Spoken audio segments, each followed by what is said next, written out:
Hello all. இந்த வீடியோவில் நம்ம மியூச்சுவல் ஃபண்ட்ஸ் பற்றி தான் பார்க்க போகிறோம். ஸோ நம்ம ஒரு மியூச்சுவல் ஃபண்டில் அப்ளை பண்ணுறதுக்கு நமக்கு ஒரு ஜென்ரல் டிமேட் அக்கௌண்ட் இருந்தால் போதும். ஸோ நான் க்ரோவில் தான் லாகின் பண்ணியிருக்கேன். ஸோ இன்றைக்கி நம்ம எக்ஸ்ப்ளோர் பண்ணக்கூடிய மியூச்சுவல் ஃபண்ட் என்னென்னு பார்த்தீங்கன்னா நிப்பான் இந்தியா லார்ஜ் கேப் ஃபண்ட். சரியா? ஸோ இந்த வீடியோவில் இந்த மியூச்சுவல் ஃபண்டை பற்றின ஜென்ரல் அனலிசிஸும் அண்ட் ஆல்சோ கம்பேரிங் இதோட பேரலாக இருக்கிற மியூச்சுவல் ஃபண்டை கம்பேர் பண்ண போகிறோம். அண்ட் இவங்களோட பாஸ்ட் ஹிஸ்ட்ரி ரிட்டர்ன்ஸ் என்னென்னலாம் கொடுத்துருக்குன்னு பார்க்க போகிறோம். அது மட்டும் இல்லாமல் இவங்க என்னென்ன செக்டார்ஸில் எப்படி எப்படி நம்மளோட இன்வெஸ்டட் அமௌண்ட்டை வந்து அவங்க ஸ்ப்ளிட் பண்ணி இன்வெஸ்ட் பண்ணுறாங்க அப்படின்றதையும் நம்ம பார்க்க போகிறோம். ஸோ வாங்க வீடியோக்குள்ளே போகலாம். ஸோ இதுக்கு உங்களுக்கு ஒரு பேசிக் டிமேட் அக்கௌண்ட் இருந்தால் போதும். ஸோ ஃபஸ்ட் எக்ஸ்ப்ளோரில் போயிட்டு அண்டர் மியூச்சுவல் ஃபண்ட்ஸில் வந்து நிறையா மியூச்சுவல் ஃபண்ட்ஸ் இருக்கும். ஸோ அதில் இன்றைக்கி நம்ம எக்ஸ்ப்ளோர் பண்ண போகிறது நிப்பான் India large cap fund. So அதுக்கு முன்னாடி லார்ஜ் கேப் ஃபண்ட் அப்படின்னா நமக்கு என்னன்னு தெரிஞ்சிருக்கணும். கரெக்டாக large cap, mid cap, small cap அந்த மாதிரி நிறையா இருக்குது. Flexi gap. ஸோ இது தனியாகவே நம்ம ஒரு வீடியோவாக நம்ம போட்டிருக்கோம். ஸோ இப்போதைக்கு நான் இந்த இதில் லார்ஜ் கேப் பற்றி மட்டும் நான் லைட்டாக ஒரு ஷார்ட் நோட் சொல்லிக்கிறேன். லார்ஜ் கேப் அப்படின்னா வந்து இந்த கம்பெனிஸ் வந்து டாப் 50ஸில் அலைன் ஆகும். சரியா? ஸோ அவங்க தான் அந்த கம்பெனிஸ் தான் வந்து லார்ஜ் கேப் ஃபண்ட் அப்படின்னு லார்ஜ் கேப்பில் வரும். ஸோ அந்த மாதிரி தான் நிப்பான் இந்தியாவும் லார்ஜ் கேப்பில் வருது. ஸோ இவங்களை பொறுத்த வரைக்கும் இவங்க வந்து லார்ஜ் கேப்னாலே ரொம்ப ஸ்டேபிளான கம்பெனிஸ். சரியா? ஸோ ஈஸியாக எப்போவுமே வந்து வேனிஷ் ஆகாது, சீக்கிரமாக போகாது. அண்ட் ஆல்சோ ரிட்டர்ன்ஸும் வந்து ரொம்ப அதிகமாக எக்ஸ்பெக்ட் பண்ண முடியாது. அதுதான் வந்து லார்ஜ் கேப். இதே மிட் கேப்பாக இருந்ததுன்னா ஓரளவு ரிட்டர்ன்ஸ் எக்ஸ்பெக்ட் பண்ணலாம். பட் ஆல்சோ ஸ்டெபிலிட்டி வந்து லார்ஜ் கேப்போட கம்பேர் பண்ணதுல கொஞ்சம் கம்மி தான். இதே ஸ்மால் கேப்னா ரொம்ப ரிட்டர்ன்ஸ் நிறையாவே கொடுக்கும். ஆனால் வந்து அதெல்லாம் இப்போ உருவான கம்பெனிஸாக இருக்கும். ஸோ அதோட ஸ்டெபிலிட்டி வந்து ரொம்ப நாள் வந்து நீடிக்காது. சரியா? நீடிக்காமலும் இருக்கலாம், நீடிக்கவும் செய்யலாம், அடுத்தடுத்த ஸ்டேஜுக்கும் வரலாம். ஸோ இன்றைக்கி நம்ம நிப்பான் தான் பார்க்க போகிறோம். இது வந்து ஒரு லார்ஜ் கேப் ஃபண்ட். சரியா? ஸோ இதை பொறுத்த வரைக்கும் இதுலேயும் வெரி ஹை ரிஸ்க் தான். அண்ட் இதுவும் வந்து ஒரு டைரக்ட் க்ரோத் ஃபண்டு தான். அதாவது டைரக்ட் க்ரோத்னால் நான் ஆல்ரெடி சொல்லியிருக்கேன். ஒரு தேர்ட் பர்சன், அதாவது ஒரு புரோக்கர், மூணாவதாக ஒரு பர்சன் இல்லாமல் டைரெக்டாகவே நம்மளே மியூச்சுவல் ஃபண்டில் டைரெக்டாகவே இன்வால்வ் ஆகிறது தான் வந்து டைரக்ட் அப்படின்னு சொல்லி மென்ஷன் பண்ணியிருப்பாங்க. ஸோ டெக்னாலஜி வளர்ந்ததுனால நம்மளாவே டைரெக்டாகவே மியூச்சுவல் ஃபண்டில் இன்வால்வ் ஆகிக்கிறோம். சரியா? ஸோ இந்த நிப்பான் இந்தியா வந்து லாஸ்ட் 1 மந்தில் எவ்வளோ ரிட்டர்ன்ஸ் கொடுத்துருக்காங்கன்னு பார்ப்போமா? ஸோ லாஸ்ட் 1 மந்தில் வந்து 6%, ஒரு மாதத்துக்கு 6% கொடுத்துருக்காங்க. 6 மந்த்துக்கு 6% தான். 1 இயருக்கு பார்த்திங்கன்னா 25% கொடுத்துருக்காங்க லாஸ்ட் 1 இயருக்கு. இதே லாஸ்ட் 3 இயருக்கு 22% ஆனுவலைஸ்னால் வருஷம் 22% அப்படின்னு அர்த்தம். சரியா? 5 இயர்ஸ்க்கு பார்த்தீங்கன்னா 21%, அதுவும் ஆனுவலைஸ். டோட்டலாக இது எப்போ ஸ்டார்ட் ஆகியிருக்குன்னு பார்த்தீங்கன்னா 2013. நவ் இப்போ 2024 முடிய போகுது. ஸோ நம்ம கால்குலேட் பண்ணி பார்த்துக்கலாமா 17% ரேட்டில்? ஸோ ஒரு காம்பவுண்ட் இன்ட்ரெஸ்ட் கால்குலேட்டர் நான் ஓப்பன் பண்ணியிருக்கேன். ஸோ உங்களுக்கு சப்போஸ் நீங்கள் வந்து ஒரு ஃபிக்ஸடாக ஒரு 5 lakh 11 இயர்ஸ்க்கு முன்னாடி நீங்கள் பண்ணியிருக்கீங்க. அதே 17% இன்ட்ரெஸ்ட்டில் 11 இயர்ஸ் நீங்கள் பண்ணியிருந்தீங்கன்னா வருஷம் ஆனுவலைஸ்டு ரிட்டர்ன் தான் இது. சரியா? வருஷம் 17.37%. அப்போ ஆனுவலைஸ்டு ரிட்டர்ன் படி பார்த்தீங்கன்னா 5 லட்சத்துக்கு 23 லட்சம் இன்ட்ரெஸ்ட் மட்டுமே வந்திருக்கும். ஸோ டோட்டலாக நம்மளோட மெச்சூர்டு வேல்யூன்னு பார்த்தீங்கன்னா 28,11,995. இது அப்ராக்சிமேட் தான். சரியா? ஸோ நமக்கு அப்போ தெரிஞ்சிருக்காது. கரெக்டாக? ஸோ நம்ம இப்போயும் ரொம்ப லேட் கிடையாது. ஸோ இப்போ கூட நம்ம இன்வெஸ்ட் பண்ணலாம். இது வந்து ப்ரொமோஷன்லாம் கிடையாது, just analysing all mutual funds. சரியா? ஸோ இது வந்து இதோட என்ஏவினா இதோட ஒரு ஸ்டாக் மதிப்பு. இதில் ஒரு ஸ்டாக்னா அதில் எல்லாமே அடங்கியிருக்கும். அதோட மதிப்பு வந்து 99 rupees இருக்குது. சரியா? மினிமம் சிப் அமௌண்ட் கம்மியாக இருக்குது பாருங்களேன். ஆல்ரெடி நம்ம கம்பேர் பண்ணச்சில் உங்களுக்கு என்ன தெளிவாக தெரியும். சிப் அமௌண்ட் 100 தான். அது மட்டும் இல்லாமல் இவங்களோட ஃபண்ட் சைஸ் வந்து 34,432 crore இருக்குது. இதில என்ன ப்ளஸ் அப்படின்னு பார்த்தீங்கன்னா, மியூச்சுவல் ஃபண்ட் பொறுத்தவரைக்கும் நம்மகிட்ட லம்ப் சம் அமௌண்ட்டும் இது வச்சாலும் ஓகே. லம்ப் சம் இல்லாம மந்த்லி சிப் அமௌண்ட்டும் இருந்தாலும் ஓகே. ஸோ மந்த்லினா மினிமம் 100ன்னு குடுத்துருக்காங்க கரெக்ட்டா? ஸோ நீங்க 100லேருந்து எவ்வளோ வேணாலும் அதிகபட்சம் நீங்க எவ்வளோ வேணாலும் குடுக்கலாம். மாசம். சப்போஸ் உங்ககிட்ட லம்ப் சம் அமௌண்ட் இருந்தாலும், நீங்க ஒன் டைம் இன்வெஸ்ட்மென்ட்டும் பண்ணலாம். ஸோ அப்படி பண்ணியிருந்தீங்கன்னா, சப்போஸ் இப்போ மந்த்லி மந்த்லி நீங்க ஒரு ஒரு ஃபார் எக்ஸாம்பிள் ஒரு 5000 நீங்க குடுக்குறீங்கன்னு வச்சுக்கோங்களேன். ஸோ 1 இயர் அந்த 5000 இருந்ததுன்னா 60,000 இருங்க நம்ம 3 இயர்ஸ் போவோம். 1,80,000 பண்ணியிருந்தீங்கன்னா, 2,59,000 அதாவது 44% நமக்கு ரிட்டர்ன்ஸ் கிடைக்குது. இதே 5 இயர்ஸ்னா 83% அப்படியே டபுள் ஆகுது. 3,00,000 அப்படின்றது நியரிங் டூ 6,00,000 வருது. சரியா? ஸோ இப்படி தான் வந்து அ ரிட்டர்ன்ஸ் குடுக்கும். So it depends on the மார்க்கெட்ட பொறுத்து தான். ஸோ ஃபார் இருக்கிற எல்லாத்துலயுமே பார்த்தீங்கன்னா, கிராஜுவலா இன்க்ரீஸ் ஆயிருக்கு. சம்டைம்ஸ் டிக்ரீஸும் ஆகலாம். ஸோ அந்த டைம்ல நம்ம கேர்ஃபுல்லா இருந்துக்கணும். நம்ம எந்த மியூச்சுவல் ஃபண்ட செலக்ட் பண்ணி போறோம்ன்றதும் ரொம்ப முக்கியம். ஸோ ஹோல்டிங்ஸ் அப்படின்னு பார்த்தீங்கன்னா வந்து, இவங்க எந்தெந்த செக்டார்ஸ்லலாம் பிரிச்சு குடுத்துருக்காங்கன்றத பார்க்கலாம். சரியா? ஸோ இங்க பாருங்களேன்.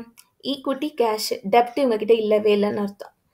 ஈக்விட்டினா வந்து எந்தெந்த ஸ்டாக்ல வந்து நம்ம குடுக்குற இன்வெஸ்ட் பண்ற அமௌண்ட்ட இன்வெஸ்ட் பண்றாங்கன்னு அர்த்தம்.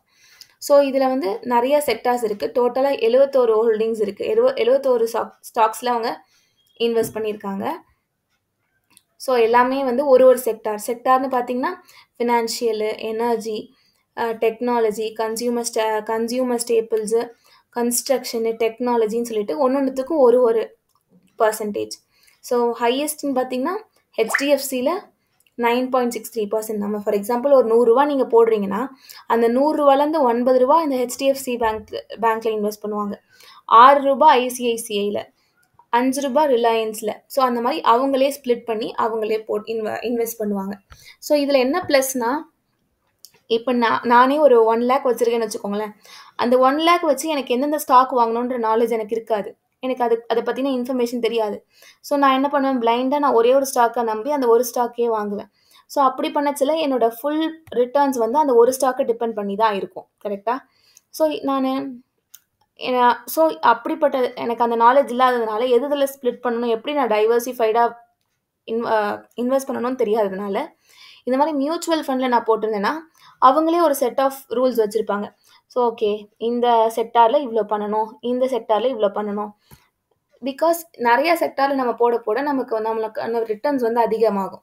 ஏன்னா ஒரு பீரியட் ஆஃப் டைம்ல ஒரு செக்டார் தான் வந்து நல்ல ஹை ரீச் கிடைக்கும். ஸோ நம்ம எந்த சீசன்ல எந்த செக்டார் அதிக ரீச் கிடைக்கும்ன்ற நாலேட்ஜ் நமக்கு கிடையாது. நாலேட்ஜ் இன் த சென்ஸ் எந்த கம்பெனி நல்லா பெர்ஃபார்ம் பண்ணுன்றதுக்கான நியூஸ் நமக்கு ப்ரையரா தெரியாது. அது ரீச் ஆனதுக்கு அப்புறம் தான் நமக்கு லேட்டா தான் தெரிய வரும். பட் இந்த மாரி மியூச்சுவல் ஃபண்ட்ஸ்லாம் பார்த்தீங்கன்னா, அவங்களுக்கு இந்த மாரி இன்ஃபர்மேஷன்ஸ்லாம் ப்ரையராவே கிடைச்சிருக்கும். ஸோ அவங்களாவே எந்த டைம்ல எத விக்கணும், எத வாங்கணும்னு சொல்லிட்டு அவங்களாவே டிசைட் பண்ணி, அவங்க அதுபடி பண்ணுவாங்க. ஸோ அதனால இதுதான் வந்து அவங்களோட ஹோல்டிங்ஸ். இத தான் ஈக்விட்டின்னு சொல்லுவாங்க. சரியா? இந்த 71 ஸ்டாக்ஸ் ஹோல்ட் பண்றது தான் ஈக்விட்டி. ஸோ நம்ம இன்வெஸ்ட் பண்ற 98.8% வந்து ஈக்விட்டில தான் போகுது. அதே கேஷ் அப்படின்னு பார்த்தீங்கன்னா 1.2%. ஸோ கேஷ் எதுக்கு வச்சிருக்காங்கன்னா, நம்ம இன்வெஸ்ட் பண்றதுல 1.2% கையில வச்சிருப்பாங்க. எப்ப மார்க்கெட் வந்து டவுன்ஃபால் ரொம்ப ஆகுதோ, அந்த டைம்ல அந்த கேஷ் வச்சு கம்மி பிரைஸ்க்கு நெறைய குவான்டிட்டிஸ் வாங்குவாங்க. ஆனா டெப்ட் இல்லவே இல்ல. டெப்ட்னா ஒரு செட் ஆஃப் பெர்சன்டேஜ் வந்து வச்சிருப்பாங்க. வச்சுக்கிட்டு அதுக்கு ஃபிக்ஸட் எஃப்டிலயோ, ஆர்டிலயோ போட்டு அதுக்கான ரிட்டர்ன்ஸ் வரும். அந்த இது இதுல இல்ல. இதுல வந்து only equity and cash split மட்டும் தான் இருக்கு. சரியா? அண்ட் என்னென்ன ஈக்விட்டி செக்டார்னா, ஈக்விட்டில எப்படிலாம் ஸ்ப்ளிட் பண்ணியிருக்காங்கன்றது குடுத்துருக்காங்க. Financial, energy, technology, services, consumer staples, capital goods எல்லாத்துலயும் எவ்ளோ ஸ்ப்ளிட் பண்ணி வச்சிருக்காங்க அப்படின்றத குடுத்துருக்காங்க.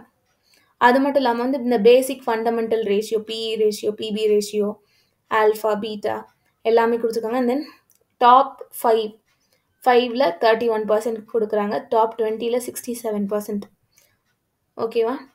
ஸோ இதெல்லாம் வந்து நம்ம ஆல்ரெடி எக்ஸ்பிளைன் பண்ணியிருக்கோம் இந்த டெர்ம்ஸ் எல்லாம். ஸோ நீங்க இந்த டெர்ம்ஸ்ல உங்களுக்கு டவுட் இருந்தாலும் நீங்க பிளேலிஸ்ட் செக் பண்ணி பார்த்துக்கோங்க.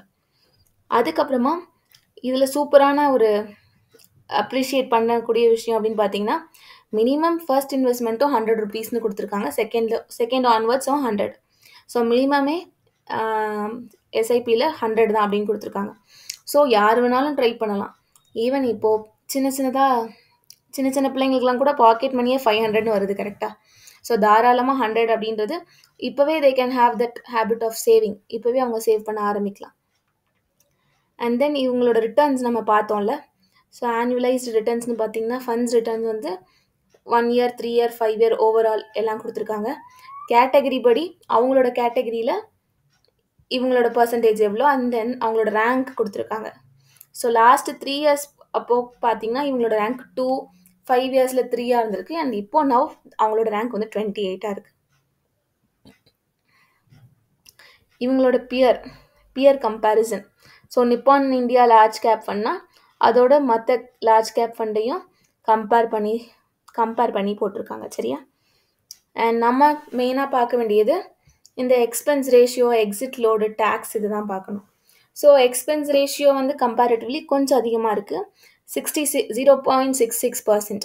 அதாவது நீங்கள் ஒரு 1 lakh நீங்கள் ரிட்டர்ன்ஸ் உங்களுக்கு வருதுன்னா அதுலேருந்து 660 ரூபா நீங்கள் வந்து டேக்ஸ் எக்ஸ்பென்ஸ் ரேஷியோவாக மேனேஜ்மெண்ட்டுக்கு கொடுக்கணும், இன்க்ளூடிங் டேக்ஸ். எக்ஸிட் லோடுனா சூப்பராக இருக்குது பாருங்களேன் எக்ஸிட் லோடு. ஸோ நீங்கள் ஒரு 7 நாளுக்கு உள்ளே நீங்கள் வெளியே வரணும் அப்படின்னு நினச்சிங்கன்னா ஸோ 1% எக்ஸிட் லோடு. 1% உங்களுக்கு எவ்வளோ இருக்கோ அதுலேருந்து 1% நீங்கள் கொடுக்கணும். சரியா? டேக்ஸ் இம்ப்ளிகேஷன் அப்படின்னு பார்த்தீங்கன்னா 1 இயர்க்குள்ளே நீங்கள் ரெடீம் பண்ணிக்கிட்டிங்கன்னா 20% டேக்ஸ் கொடுக்கணும். 1 இயர்க்கு அப்புறமா பண்ணிங்கன்னா டேக்ஸ் 1.25 lakh ப்ராஃபிட் வரைக்கும் நீங்கள் டேக்ஸ் கொடுக்காமலே எடுத்துக்கலாம். அதுக்கு மேலே ஏதாவது வந்ததுன்னா அதுக்கு மட்டும் 12.5% நீங்கள் டேக்ஸ் கொடுக்கணும். அண்ட் தென் ஃபண்ட் மேனேஜ்மெண்ட்டோட டீட்டெயில்ஸ் கொடுத்துருக்காங்க. ஸோ ஒருத்தரோட இதுதான் கொடுத்துருக்காங்க. நீங்கள் வேணும்னா அவங்களத நீங்கள் செக் பண்ணி பார்த்துக்கலாம். ஸோ இந்த மாதிரி மற்ற டீட்டெயில்ஸையும் கொடுத்துருப்பாங்க. ஸோ கம்பேரும் நம்ம பண்ணிக்கலாம். ஸோ நம்ம இதில் வந்து இதோட கம்பேர் பண்ணிக்கலாமா? நான் இந்த நிப்பானோட ப்ரீவியஸ்